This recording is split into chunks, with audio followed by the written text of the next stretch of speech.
El Valle del Gran Rift, en África Oriental. Aquí fue donde comenzó la historia de la humanidad. Durante millones de años, África fue el paisaje de la evolución humana. En estas tierras, un pueblo ancestral sobrevivió, se reprodujo y transmitió sus rasgos de generación en generación. Sin África, la humanidad tal y como la conocemos puede que no hubiera llegado a evolucionar.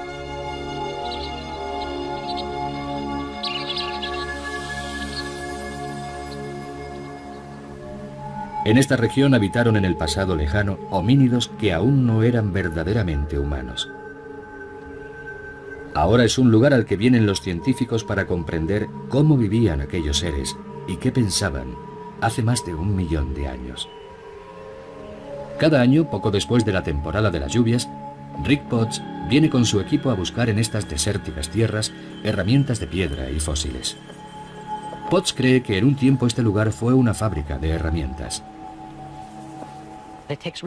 Hay que tener los ojos bien entrenados para encontrar ese primer fragmento de fósil, o esa lasca de una herramienta de piedra que nos dice que hubo homínidos aquí mismo, en este lugar. Así supe que estábamos muy cerca de un asentamiento muy antiguo, de casi 1 millón de años de antigüedad, que había dado previamente muchos fósiles de huesos y herramientas de piedra. Vale. Resultó que era un hacha de mano, una de esas herramientas de piedra que hacían nuestros antepasados hace mucho tiempo, cientos de miles de años. Bien. Estos homínidos traían estas piedras de las tierras altas e iban dando golpes a los bordes, desconchándolos y dando forma a la herramienta, y podían agarrarla con la mano así. La utilizaban para excavar o para sacar lascas que podían utilizar para descuartizar animales. En cierto sentido, esta es la navaja suiza del Paleolítico.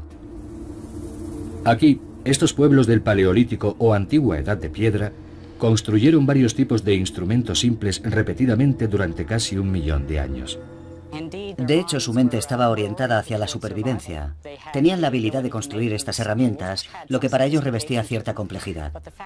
Pero el hecho de que siguieran haciéndolas indica que tenían una especie de plantilla mental, una regularidad de pensamiento por la que seguían produciendo estas herramientas una y otra vez. Lo más probable es que no hablaran entre sí, como hacemos nosotros. Y según parece les fue bien con esta sencilla herramienta. Así que utilizaron esto durante 1,5 millones de años, un periodo inmenso de tiempo si pensamos en la actualidad, cuando un programa informático no dura más de un par de años antes de que aparezca una nueva versión o se diversifique. Y con nuestra tecnología pasa lo mismo. No es como funcionaba la tecnología de estos pueblos antiguos hace 1 millón de años. A ellos les faltaba algo que tenemos nosotros, la creatividad, la capacidad de innovar, la diversidad de culturas que caracteriza a nuestra especie. En el árbol de la vida, la evolución humana comienza hace alrededor de 6 millones de años, cuando los homínidos se separaron del antepasado común que compartían con los chimpancés. Descendieron de los árboles hace unos 4 millones de años y entraron en un nuevo mundo. Hace 2,5 millones de años, con una mano modificada, perfeccionaron sus herramientas de piedra y empezaron a depender cada vez más de una dieta de carne. El tamaño de su cerebro aumentó espectacularmente. Y hace unos 2 millones de años, algunos de ellos empezaron a abandonar África. Estos primeros viajeros tuvieron éxito al principio, pero con el tiempo todos se extinguieron. No fue hasta hace unos 60.000 años cuando los primeros humanos verdaderamente modernos, nuestros antepasados, empezaron a abandonar África. Eran cazadores-recolectores que buscaban su comida, vivían en pequeños grupos y vagaban por extensos territorios. Pero eran diferentes de sus predecesores. Ellos habían iniciado un modo de vida revolucionario. Este estilo de vida había aparecido después de millones de años a través de los múltiples procesos de la evolución: mutación, selección, adaptación, competición, fracaso, jalonados por éxitos ocasionales. Era una historia de evolución, de cambio a lo largo del tiempo. En esencia no era diferente de las historias de tantas otras especies, pero al final produciría resultados totalmente nuevos para el planeta. El comportamiento cambió radicalmente hace unos 50.000 años. Este cráneo perteneció a alguien que vivió en Israel hace unos 100.000 años. Se podría pensar, ¿Israel es África? En aquel tiempo, en cierto sentido, lo era. Si miramos dónde está Israel ahora, está justo en el borde de África, y en el pasado África era más extensa ecológicamente, e Israel era parte de África. Si este cráneo estuviera recubierto de carne, con una ropa adecuada, no notaríamos ninguna diferencia significativa con nosotros. Sería una persona que no nos haría cruzar la calle si la viéramos venir de frente. Y sin embargo, este humano de hace 100.000 años no se comportaba como nosotros. Y aquí tenemos a una persona completamente moderna. Alguien que vivió en África hace menos de 40.000 años. Básicamente es el mismo tipo de cráneo. En esencia, tiene el mismo tipo de cerebro. Pero esta persona se comportaba de forma muy diferente de la anterior. Fabricaba una variedad mayor de artefactos de piedra y artefactos de hueso, marfil y conchas. Producía arte. Sería reconocible no solo en cuanto a su apariencia, sino en cuanto a su comportamiento como un ser humano plenamente moderno. En cierto sentido, todos somos africanos. Si cogiéramos a unos cuantos bebés humanos de Australia, Nueva Guinea, África, Europa, y los criáramos en diferentes sociedades, todos serían capaces de aprender los mismos idiomas, de aprender a contar, a utilizar ordenadores, a construir y usar herramientas. Esto indica que todas las partes específicamente humanas de nuestra inteligencia ya estaban en su sitio antes de que nuestros antepasados colonizaran los diferentes continentes. Después de abandonar África hace unos 60.000 años, esta especie ya plenamente moderna se dirigió hacia el este, a Asia, llegando incluso a Australia. Otros siguieron la costa del Mediterráneo hacia el norte y se dispersaron por las montañas, dejando a su paso pruebas de que su mente era única. Aquí, en Turquía, Mary Steiner y Steve Kuhn han estado excavando un lugar donde vivieron algunos de estos primeros inmigrantes. Es una cueva llamada Uchasla, una de las viviendas más antiguas de hombres modernos que se conoce. Ahora mismo estamos en el fondo de la cueva y sabemos que había diferentes actividades que tenían lugar en esta parte de la vivienda. A un nivel un poco superior del que estamos excavando, como aquí, había una estructura, una especie de pared de piedra que delimitaba lo que creemos que era una especie de dormitorio. Un poco más abajo, lo que se ve es esta forma triangular, que es en esencia un cono de desperdicios, así que esto era un basurero. Tenemos este material blanco, que son cenizas, y este sedimento amarillento y ceniciento. Cada punto blanco es un hueso o un artefacto. Esto está repleto de materiales, es un basurero. Puede sonar poco romántico, pero para un arqueólogo es maravilloso. Porque aquí hay mucha información sobre cómo vivía la gente, qué comía, cómo fabricaba sus herramientas. El equipo esperaba encontrar información sobre la vida cotidiana de los humanos de hace 40.000 años. Iban a llevarse una sorpresa.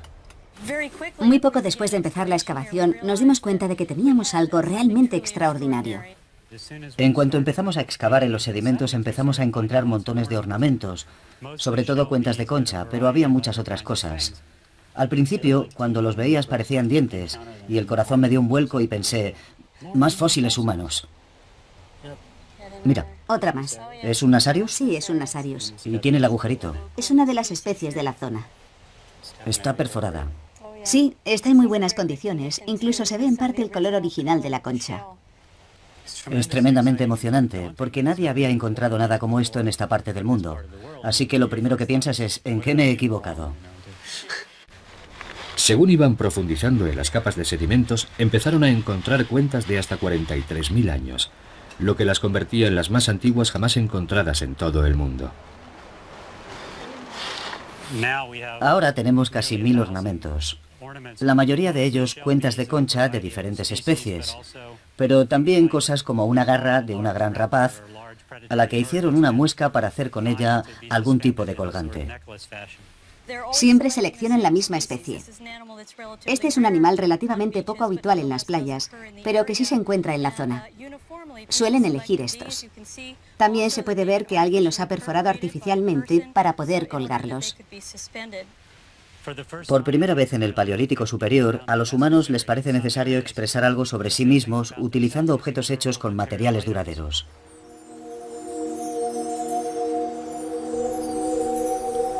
Pero objetos duraderos como las cuentas no sirven para cazar ni para recolectar.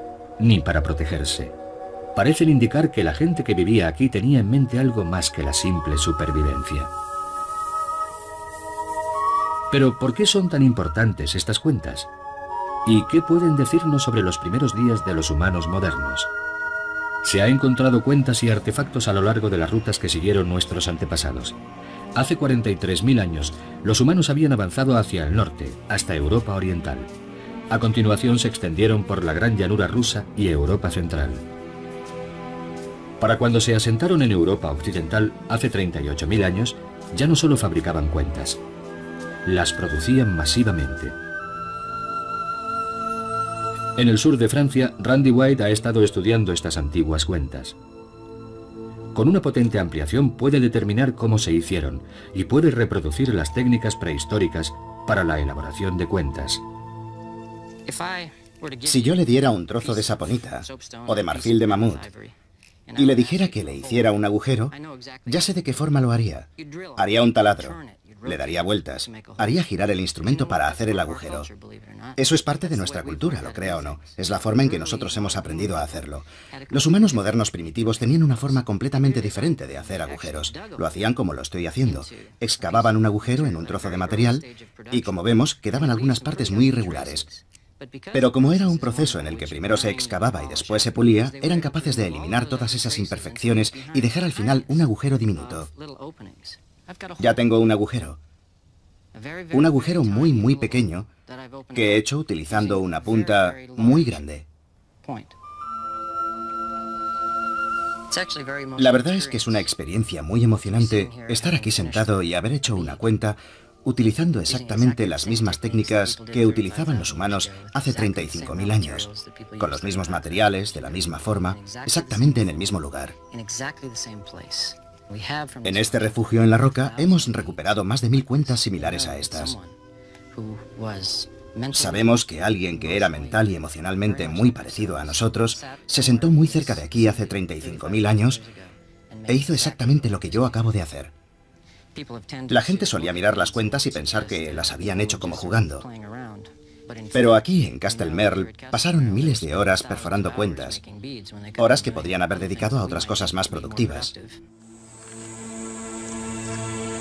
Las cuentas son artefactos del Big Bang de la mente.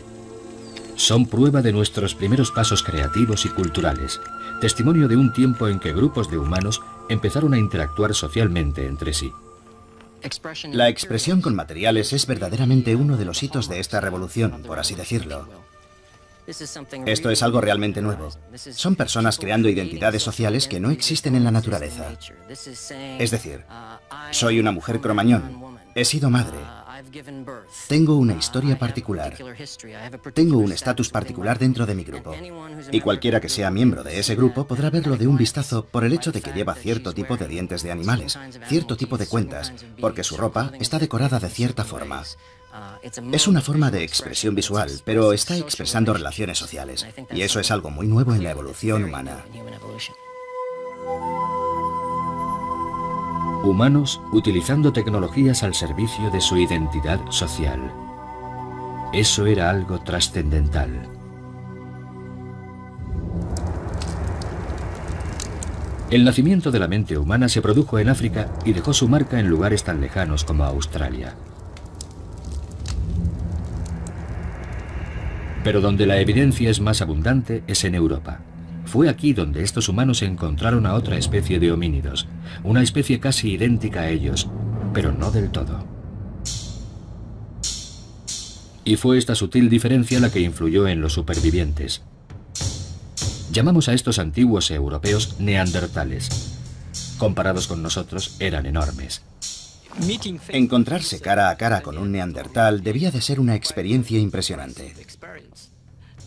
Tenían una masa corporal muy grande, unos 200 kilos de músculos y huesos en el caso de un macho. La cara se proyecta hacia adelante en la zona media, casi no tiene mejillas, y el mentón y la frente retroceden. Y en el centro de esta cara tendrían una nariz ancha y prominente. Los neandertales y los humanos eran muy diferentes en la forma en que vivían, y lo que es más interesante, en la forma en que morían. En el enterramiento de la Ferrasí podemos ver el cuerpo de un neandertal macho tendido de lado en una fosa, y eso es todo. Y por ahora tenemos muy pocas evidencias de enterramientos de neandertales con algún tipo de construcción u organización compleja. Los neandertales no muestran muchos signos de vida simbólica. De hecho, no hemos encontrado ningún tipo de arte, o símbolos, o imágenes que utilizaran los neandertales. En cambio, los humanos modernos parecen haber tratado a sus muertos con extremo cuidado. En el permafrost ruso se encontró a este hombre enterrado vestido, adornado con miles de cuentas cuidadosamente trabajadas. ¿Quiere esto decir que los humanos modernos consideraban la vida algo más precioso? ¿Es posible que, a pesar de tener un cerebro de un tamaño similar al de los neandertales, tuviesen habilidades completamente diferentes? Las evidencias son contradictorias, de modo que científicos como John Shea, de la Universidad de Nueva York, están reconstruyendo las actividades de ambas especies para comprender en qué pudieron diferenciarse sus mentes. La punta de la lanza neandertal es grande y pesada, y el hecho de que el mango sea tan pesado significa que no se podía lanzar a mucha distancia. Lo más probable es que solo se utilizara clavándola, más o menos como una bayoneta moderna. Para poder matar a un animal, los neandertales tenían que acercarse mucho a él, poniendo en peligro su vida. Y si alguna vez se lanzó una lanza neandertal, su alcance era muy limitado. 19, 20, 21, 22, 23... 23 metros sería el alcance de una lanza de madera neandertal. El arma de los humanos modernos, por otra parte, tiene esta punta de asta. Es un cono muy agudo, como una bala, y está unido a un mango más fino, lo que sugiere que se podía lanzar a bastante distancia. Hacer esta punta requiere muchas horas de trabajo. Hay que mojarla hasta que se ablanda, y después darle forma lijándola con un trozo de arenisca, más o menos algo así. Requiere una tremenda paciencia imponer el diseño en este trozo de asta. No hace falta ninguna paciencia para imponer tu voluntad en una piedra. Es muy fácil dar forma a un material como la piedra. La punta de lanza neandertal se podría haber hecho en cuestión de minutos. Rápida y burda serían los adjetivos que definen la tecnología neandertal. Lo siguiente que hay que hacer es... ¿Veis este reborde? Se sujeta así, y entonces se le da un golpe en el reborde con la otra piedra así, y se desprende toda esta masa. Lo que estoy haciendo al enseñar la tecnología de la piedra es intentar recrear el entorno evolutivo. Así sería como los humanos modernos transmitían estas habilidades. Un individuo mayor se sentaba con varios jóvenes a su alrededor. Así se puede compartir información. Con los neandertales no tenemos ninguna evidencia de enseñanza sistemática. Hasta hace 50.000 años siempre se hacía lo mismo una y otra vez, y eso viene a indicarnos que no se transmitía mucha información. Probablemente todo se basaba en la imitación. Pero hace 50.000 años, cuando los humanos modernos aparecen en escena, en cada generación vemos que aparece algo nuevo. No simplemente repetir viejas técnicas, sino construir a partir de la experiencia. El conocimiento y el saber de los mayores fue para los humanos modernos una ventaja estratégica clave. Así, la tecnología podía mejorar de generación en generación. Con esta nueva invención, la azagaya, la lanza se podía arrojar a distancias todavía mayores, reduciendo aún más el riesgo para el cazador. Neandertales, 24 metros.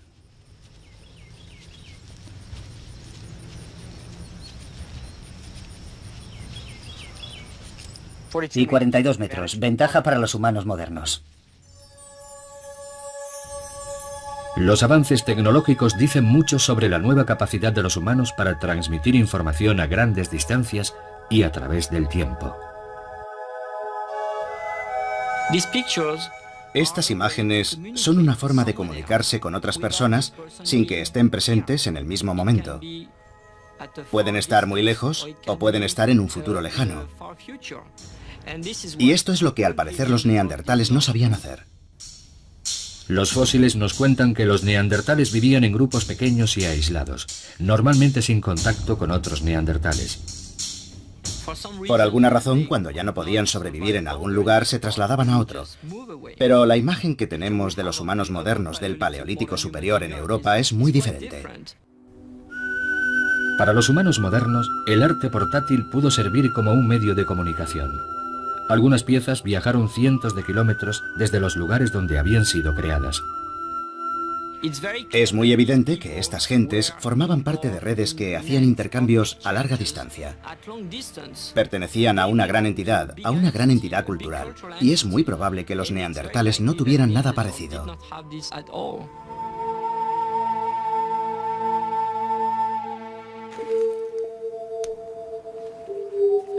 Quizá la evidencia más clara de una cultura primitiva está escondida en las profundidades de la Tierra.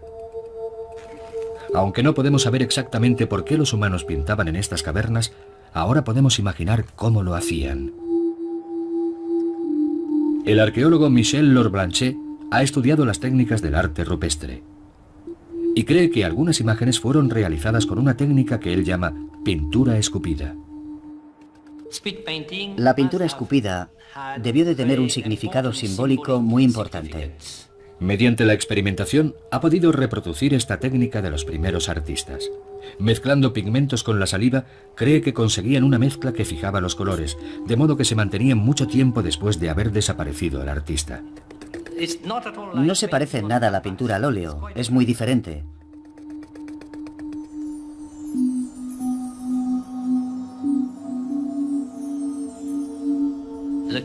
La cueva está llena de formas naturales. La cueva es excepcional, es muy hermosa.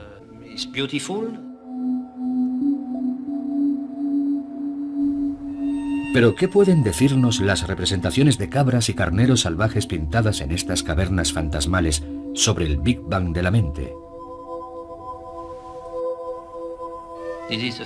Es la primera manifestación de la imaginación humana.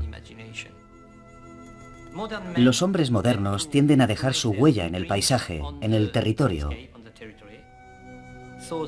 Por eso penetraban hasta los lugares más profundos de la Tierra, como para expresarse, como para afirmar de alguna forma, somos los dueños de la Tierra y tenemos una relación personal con el espíritu que habita en el interior de la Tierra.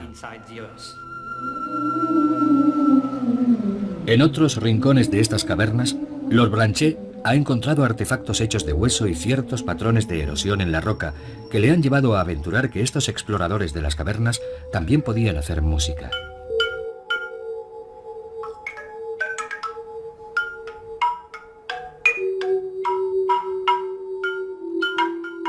Aquí tengo la sensación de estar en una catedral, en una gran catedral, una importante.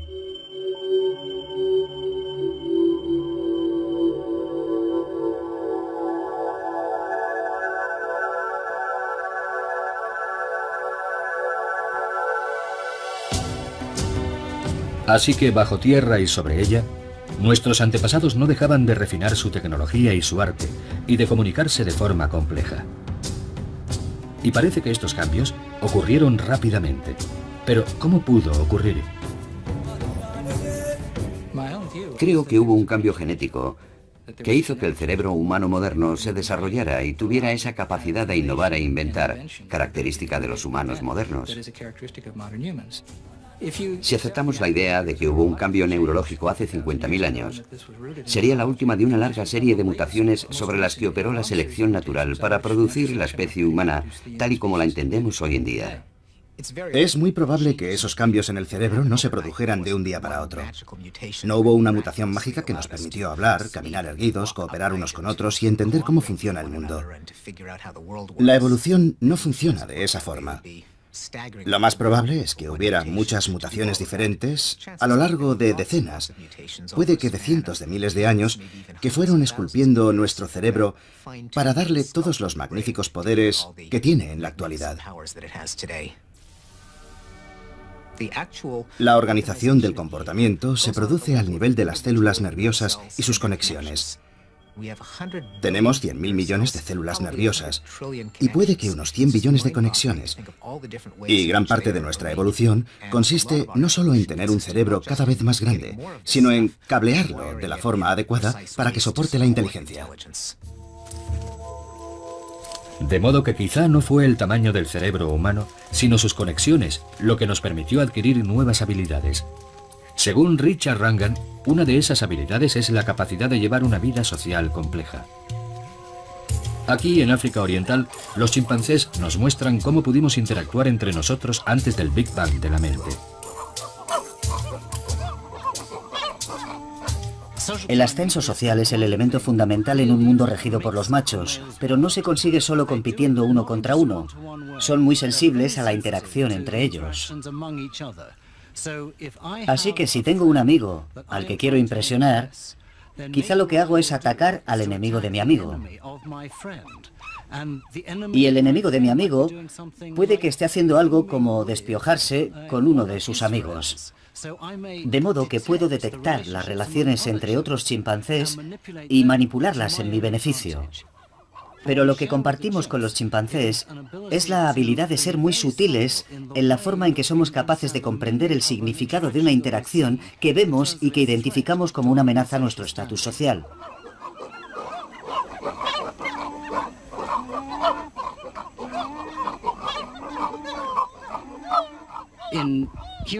Entre los humanos, decimos unas palabras al padre de un adolescente que se comporta mal, y de repente puedes controlar su comportamiento.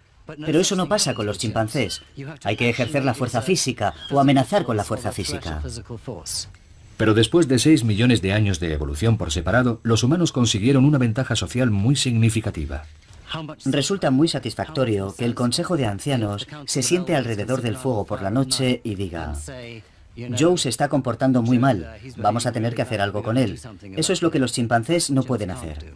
Pero hay muchas más cosas que los chimpancés no pueden hacer. En la Universidad de St. Andrews, en Escocia, Andrew Whiten estudia las diferencias entre la mente de los chimpancés y la de los humanos. Con unas herramientas sorprendentes, él y otros colegas han identificado otra ventaja crítica, y posiblemente una de las claves del asombroso éxito de la mente humana. Vale. La capacidad de leer el pensamiento. ¿Será capaz esta niña de 3 años de ver la realidad desde el punto de vista de otro? ¿Puede hacer deducciones sobre lo que piensa otra persona? ¿Puede detectar el engaño? Sally. Sally, fíjate. Va a poner la bola en la cesta. ¿Has visto? Vamos a taparla, ¿vale? Y ahora Sally se va a ir a jugar, igual que tú, ahí fuera, al jardín. Muy bien. Se ha ido a jugar. Y mientras está jugando, viene la bromista de Anne y va a sacar la bola de la cesta. Mientras Sally no está, la tramposa de Anne esconde la bola de Sally. Eso es. Y ahora Anne va a venir aquí. ¿A dónde ha ido Sally? Se ha ido a jugar. Y aquí viene. Ahora ha vuelto y va a buscar su bola favorita. ¿Dónde va a buscar Sally su bola? Creo que está aquí. Oh, ¿crees que Sally va a buscarla ahí? ¿Por qué crees que va a buscarla allí? Creo que la va a encontrar. Y estaba aquí. Los investigadores han descubierto que hasta los 3 años un niño es incapaz de atribuir actos, motivos o creencias a otros. Pero a los 5 años, el cerebro del niño ha desarrollado la capacidad de entrar en la mente de otra persona. Esta es Sally. Ahora vuelve de jugar. Y va a buscar su bola. ¿Dónde va a buscar su bola? ¿Dónde va a buscarla? ¿A la cesta? ¿A la cesta? Eso es. ¿Le dejamos que mire la cesta? Sí, ¿Por qué ha mirado en la cesta? porque la bola podía estar ahí, pero no estaba. Vale, ¿y dónde está la bola? ¿Te acuerdas? Sí, ¿Quieres ayudarle? Varía de unos niños a otros. Pero en general, a los 4 años hay un momento en que emerge esa particular habilidad refinada de teorizar sobre la mente. Un niño de 3 años tendría dificultades para hacerlo, pero uno de 5 normalmente ya lo ha dominado. Y hasta ahora ningún chimpancé ha pasado la prueba de la atribución de una creencia falsa que un niño de 5 años sí pasa. Supongo que la teoría de la mente nos convierte en algo tan sublime como lo que somos, porque, por una parte, podemos sentir lo que sienten otros. Y al mismo tiempo, eso nos permite ser mucho más astutos que cualquier otra especie del planeta. En las sociedades humanas, ser socialmente competente es muy importante. Eso nos permite superar a otros y conseguir un mejor acceso a recursos, a las mejores parejas. Y en este tipo de sociedades parece que el cerebro puede ser más importante que la fuerza. Es una fuerza evolutiva muy poderosa porque produce una especie de espiral ascendente. La complejidad social provoca una mayor inteligencia social. La inteligencia social plantea problemas más complejos a los individuos de la siguiente generación, y eso les obliga a volverse más complejos socialmente. Relaciones sociales complejas, teorías de la mente, son habilidades que asociamos con los humanos modernos. Pero ¿cómo podríamos expresar ninguna de esas habilidades sin el lenguaje? El lenguaje nos permite revivir el pasado, reflexionar sobre el futuro, enseñar a los niños, contar secretos, manipular a grupos. Pero imaginemos un mundo sin lenguaje.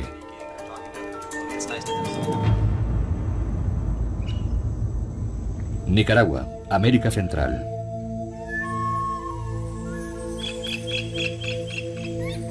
Managua. Aquí, como en otros lugares del mundo, hay personas que prácticamente no tienen lenguaje. María Noname. María sin nombre. Sorda de nacimiento, ha vivido aislada toda su vida, tanto de las personas que podían ayudarle como de otros que comparten su discapacidad. Su amiga, la lingüista Judy Kerr, comprende la profundidad de su aislamiento. Las dos pueden comunicarse a un nivel básico, con gestos simples y primitivos. Cuando la conocí, carecía de la habilidad de decirme quién era ni qué edad tenía. No sabía su nombre. Para explicarme quién era, tuvo que llevarme a su casa y enseñarme papeles y fotos de su familia. Teníamos que compartir un contexto. Puede contarme algunas cosas, se lo voy a enseñar. Puede contarme lo que le ocurría a su padre.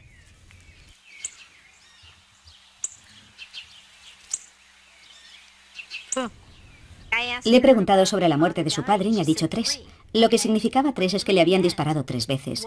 Esto lo sé porque estuve trabajando con la otra persona que sabe el lenguaje de signos y que me dijo que le habían pegado 3 tiros, y así fue como murió su padre.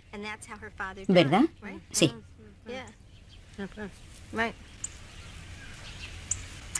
Pero el caso es que 3 no basta para darme acceso a la información que habría necesitado de no haber tenido datos adicionales previamente. Papá. Papá.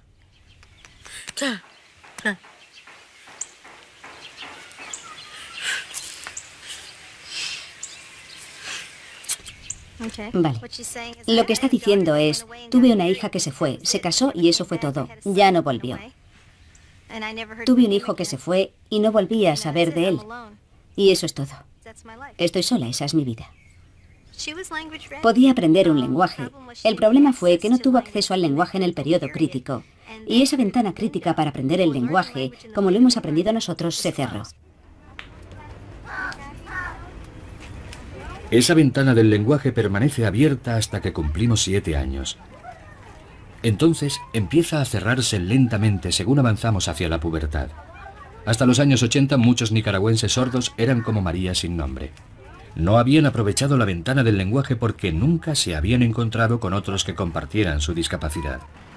Pero en 1980, después de la revolución sandinista, el nuevo gobierno intentó ayudar a los sordos a mejorar sus condiciones de vida y llevaron a los niños sordos de las aldeas a Managua para terminar con su aislamiento. Aquí los educadores intentaron enseñarles el lenguaje de signos existente, pero sus esfuerzos fracasaron. Los niños no mostraban ningún interés por aprender un lenguaje que se les intentaba imponer. Sin embargo, empezaron a comunicarse a su manera.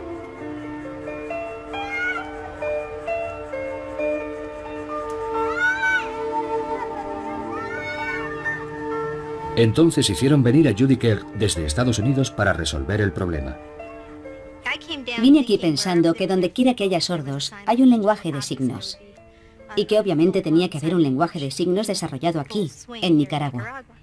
Y les dije, bueno, puedo intentar aprender su lenguaje de signos si eso es lo que queréis y ayudaros a aprenderlo.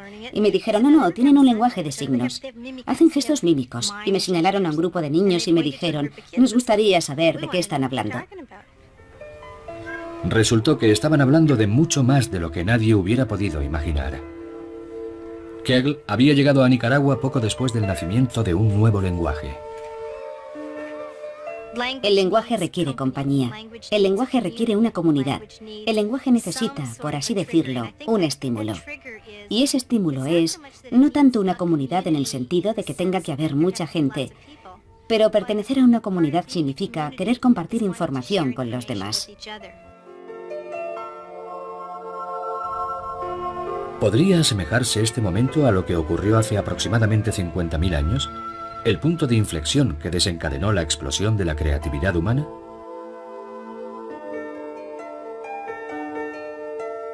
El lenguaje no necesita voz. Es nuestro legado. Es algo inherente al ser humano. A día de hoy seguimos sin saber exactamente cuándo evolucionó el lenguaje, cuándo abrió la puerta a nuestro extraordinario éxito como especie.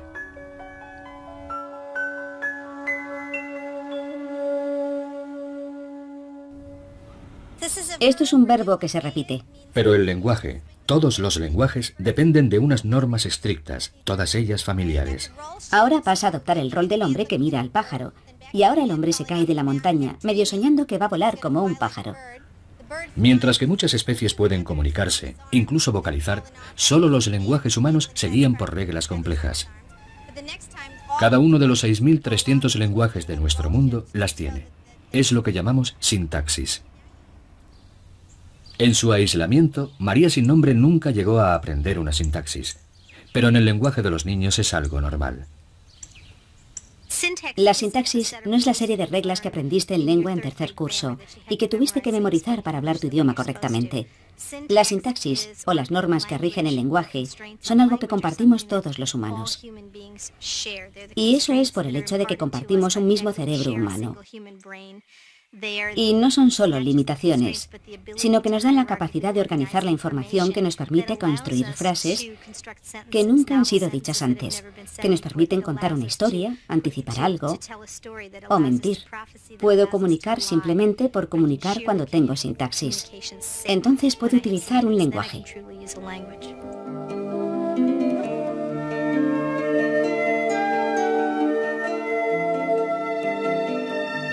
Y los mejor dotados con las herramientas del lenguaje pudieron ser los que prosperaron, según Richard Dawkins. No sabemos cuándo apareció el lenguaje, pero tan pronto como apareció, proporcionó un entorno en el que aquellos individuos que estaban mejor preparados genéticamente para medrar, sobrevivir y triunfar en un entorno dominado por el lenguaje, fueron los que tenían más descendencia. Y eso provocó, en nuestros antepasados, un aumento de la capacidad para utilizar el lenguaje.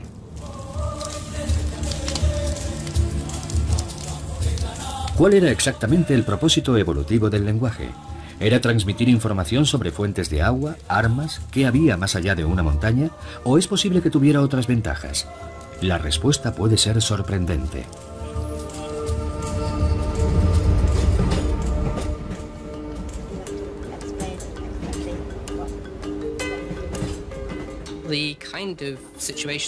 Las situaciones que buscamos para estudiar el lenguaje son las que se dan en lugares naturales, donde uno podría tener una conversación muy informal y relajada con un amigo.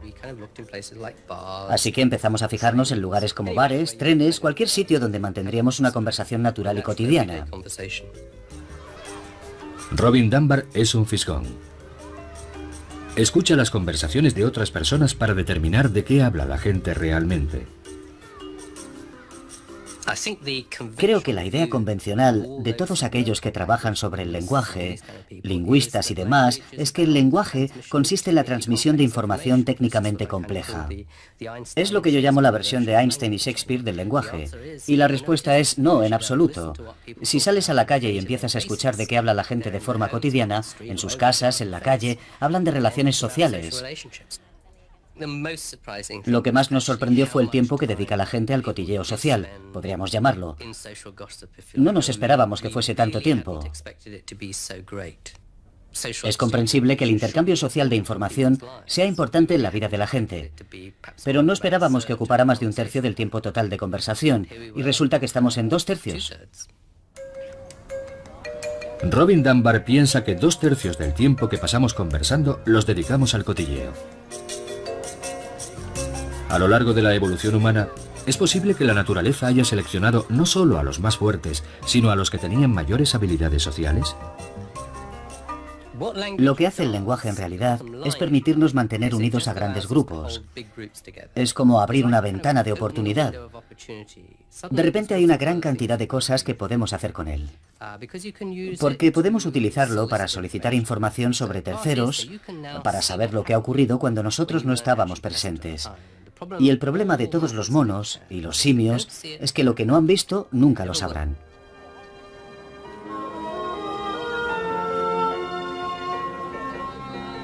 El cotilleo es una de las cosas para las que es útil el lenguaje. Siempre es útil saber quién necesita un favor, quién puede hacerlo, quién está disponible, quién está con una pareja celosa. Y ser el primero que se entera de un cotilleo es como utilizar información privilegiada. Puedes aprovechar una oportunidad antes que nadie. Pero el lenguaje es útil para intercambiar conocimientos técnicos. ¿Cómo se extrae veneno de una glándula de una rana? ¿Cuál es la mejor forma de hacer una lanza? ¿Dónde hay más bayas? ¿Cuál es la mejor época para cazar? Y es bueno para la negociación. Si me das parte de tu carne, yo te doy parte de mi fruta. El lenguaje puede ser útil de formas muy diferentes. El cotilleo solo es una de ellas. El lenguaje, la fuerza que creó la cultura humana moderna y que hoy nos dice quiénes somos, de dónde venimos y a dónde vamos. El lenguaje, de acuerdo con Richard Dawkins, también es fundamental en una nueva y poderosa fuerza evolutiva. Por lo que respecta a la duración de la vida humana, el único tipo de cambio evolutivo que es posible que lleguemos a ver no es la evolución genética, sino la evolución cultural. Y si la contemplamos desde un punto de vista darwiniano, estamos hablando de la supervivencia de los memes frente a los genes. Los memes son ideas, hábitos, habilidades, gestos, historias, canciones, cualquier cosa que pasa de unas personas a otras por imitación. Los copiamos. Igual que los genes se copian en el interior de nuestras células y se transmiten con la reproducción, los memes los copian nuestro cerebro y nuestro comportamiento y pasan de unos a otros. Igual que la competencia entre genes da forma a toda la evolución biológica, la competición entre memes da forma a nuestra mente y nuestra cultura. Para entender la naturaleza humana es esencial tener en cuenta a los memes. Sue Blackmore cree que los memes han sido la fuerza que ha impulsado la evolución humana, sobre todo desde el Big Bang de la mente hace unos 50.000 años. Según ella, las ideas, los prejuicios, las tendencias y los descubrimientos funcionan en gran medida como los genes. Se autorreproducen y se acumulan de mente en mente, de sociedad en sociedad, de generación en generación. Los memes son los elementos básicos de un nuevo tipo de evolución.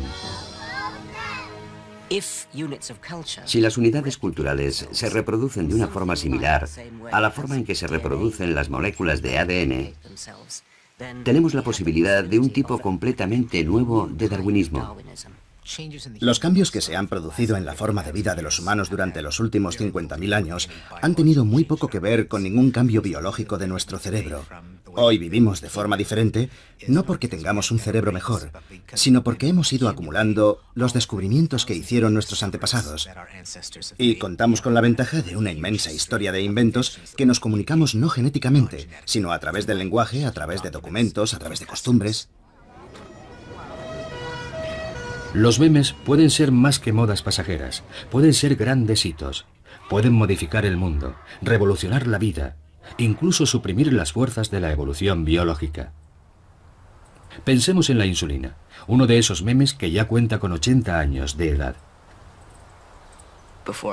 Antes de la insulina, los diabéticos no tenían esperanzas de vivir.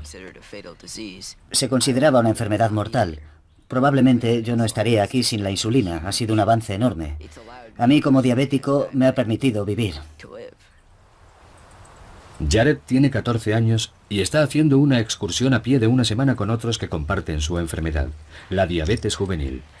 Una actividad como esta puede no parecer nada extraordinario, pero lo es. Al hacer ejercicio, el nivel de azúcar de un diabético puede descender peligrosamente. 231. Normalmente eso es bastante alto, pero durante la marcha intentamos mantener el azúcar en sangre alto por si baja. Y es mejor estar seguros de que tenemos suficiente azúcar, porque estamos haciendo mucho ejercicio.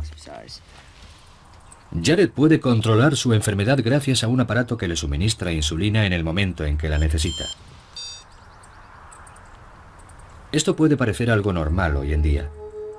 Pero antes de los años 20, una persona como Jared habría muerto en la primera infancia, sin llegar a alcanzar la edad de reproducción y sin haber podido transmitir sus genes.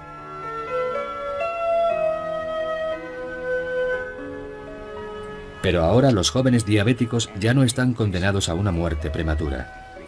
Reconectamos. La insulina, una idea que se convirtió en una cura, es otro meme que ayuda a los humanos modernos a eludir las fuerzas de la evolución. Como otros muchos avances científicos, nos brindan nuevas formas de sobrevivir.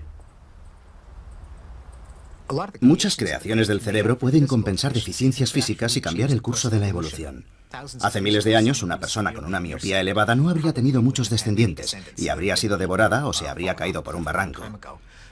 Pero inventamos las gafas. Y ahora ser miope no supone ningún problema. Habrá quien pueda decir, bueno, ¿y eso no es interferir con la evolución? ¿No sería mejor dejar que los diabéticos y los miopes murieran para mejorar la calidad física de la especie? Eso va en contra de la forma en que funciona la evolución humana, y es por lo que desde hace decenas de miles de años nuestra supervivencia ha dependido de nuestros inventos, y esto es simplemente una extensión de ese proceso. Nuestra rebelión contra la evolución biológica ha adoptado muchas formas. Podemos llamarlo cultura, o memes, o evolución memética. Pero nos convierte a cada uno de nosotros en el mejor superviviente de este planeta hasta ahora. Hoy en día, yo diría que la evolución memética va cada vez más rápido y casi ha sustituido a la evolución biológica. No totalmente, porque las dos siguen yendo de la mano. Por ejemplo, el control de la natalidad, los memes de la píldora, los preservativos, todas esas cosas tienen un efecto en los genes. Cambian espectacularmente en todo el planeta. ¿Qué genes se transmiten y cuáles no? Cuanto más educadas son las personas, menos hijos tienen. Ahí están los memes luchando contra los genes. Y lo que también está pasando ahora es que los memes se han hecho de repente con un nuevo medio, Internet. Pensábamos que habíamos creado Internet para nuestro beneficio, pero en realidad si observas cualquier oficina ves a todo el mundo ahí sentado esclavizado por los memes. Hola, ha entrado un fax, sí, un email. Todo va muy deprisa. Yo diría que es la consecuencia inevitable del proceso evolutivo memético. Los memes se están volviendo cada vez mejores y más rápidos y están creando mejores mecanismos de copia para autorreproducirse. Y no sé dónde nos deja eso a nosotros en el futuro.